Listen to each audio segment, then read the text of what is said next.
We're going into game number 2 right now. Dog, he's got to tie this series up. The last spot he wants to be is 0-2, but we haven't seen him come back from that. But maybe Ek0p has got something else to put the pressure on Dog and force him to have the right answers.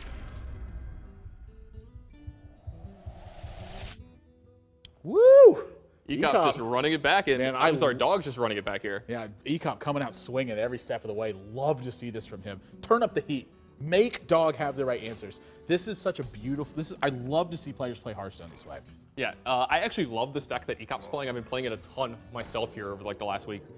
Yeah, double working Infiltrator. Now, Dog does have the hand that will check this kind of board position as well. I mean, if there's one thing that's going to put pressure on this board, it's Mad Scientist. But drawing Ice Barrier, you know, maybe he doesn't want to draw that. Ideally, he'd like to fetch that with Mad Scientist, but in this matchup, it's really not that terrible of a draw because it's still 8 extra life. Yeah, now this matchup is going to be really interesting. Ek0p's deck is full of a bunch of 1 and 2 drops and really efficient and powerful minions here. You know, you see the 2 consecrations in his hand going to be absolutely terrible in this matchup. You know, they're going to be used as burn spells, but the card that you need to look out for in this one, Divine Favor. Yeah, Divine Favor actually can massively crack this game wide open, but Ek0p's opening hand with 2 Consecrates in here, this cannot feel very good for him right now. No, this is not what you want in this matchup. These are auto mulligans in this matchup. They don't actually interact with Dog at all. In fact, they interact with him kind of favorably for Dog. Like, look at this board. Do you want to cast a Consecration here? Well, the big favorable thing for Dog is that Consecrate is 4 mana and mucking up a card slot. I mean, that's really the big favor here, is that Ek0p has a chance to draw these things. It's the last spot he wants to be in. And Dog's hand continues to start looking fantastic. You know, this Blood Mage getting on board, just ways to kind of chip away is really where he wants to be right now. And every single 1/1 that draws a card, that's nightmare for Ek0p right now. Yeah, it's a nightmare for Ek0p. And again, for Dog, for every time that something like Consecration can, you know, show up in Ek0p's hand, so could something like Divine Favor. So if he can dodge that card this game, it should be pretty easy for him going forward. Yeah, this is a very easy Consecration from Ek0p, though. Wants to keep his minions protected as long as he can. But Dog, he's going to be going up to 8 cards at the start of his turn. And he's going to be sitting at, look at this now, 18 with 2 Ice Barriers in his hand? Yeah, this is looking great for Dog here. This is not one of the matchups you want with this deck from Ek0p. Certainly not. I mean, if he doesn't pick up a Divine Favor very soon, this matchup could get really ugly. You know, but any Divine Favor could start to crack this game open a little bit. Yeah, any Divine Favor will do more than crack this game open. It'll always be game-breaking for Ek0p. Well, I'll tell you what's going to be game-breaking is Ek0p is about to extend right into this Blizzard and doesn't really have an option otherwise. He's got to get something done. Yeah, he has to get something done. You'll see him probably, you know, play something like South Sea Deckhand.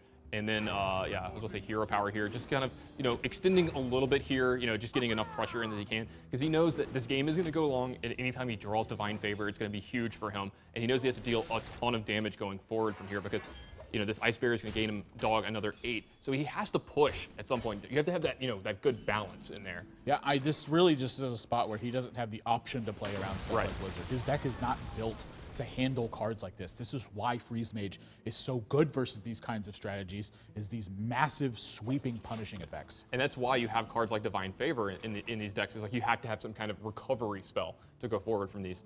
Yeah, I'm just going to add Shield the Minibot, add a token to board, and then hope that this Blessing of Kings can get some massive work done.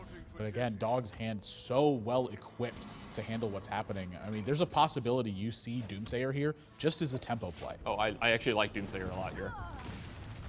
Yep, he's going to go for it. This is going to, I mean, again, just all he's trying to do is extend the game. Every 6 or 7 extra points of life that he gets, totally fine with it. And Ek0p's going to have to actually attack this Doomsayer here. Yep, not really much of an option. He's got to get it taken care of. Adds what he can to the board, and now this is a spot where Dog does have to start interacting a little bit. He can't just continue to ignore this. Now, what do you think about putting the Blessing of Kings on the shielded Minibot there? I don't mind it at all, but I think that Ek0p's trying to get the most value out of what he can, and putting it on the 1/1 instead leaves the Divine Shield back on the shielded Minibot. So again, just trying to build something with resilience on board, so that way he can continue to chip away at Dog's life total. But True Silver Champion drawn, you know, again, just needs Divine Favor at this point. And I fully expect this Consecration to happen just to continue to protect that shielded Minibot. Yeah, he's going to still be able to develop the True Silver Champion, push for some extra damage. The South Sea Deckhand has, you know, pseudo charge. You know, next turn, you know, as long as you get to have a weapon in play still, it'll be able to attack the turn it comes into play. So you can still push some damage. He's actually not going to True Silver Champion here. Yeah, this does put a little bit of pressure on Dog. You know, maybe he wanted to use his Alexstrasza defensively, but it's such a high life total. I just expect him to slam it here and start force Ek0p to have the right thing right now. Look, you have to have it.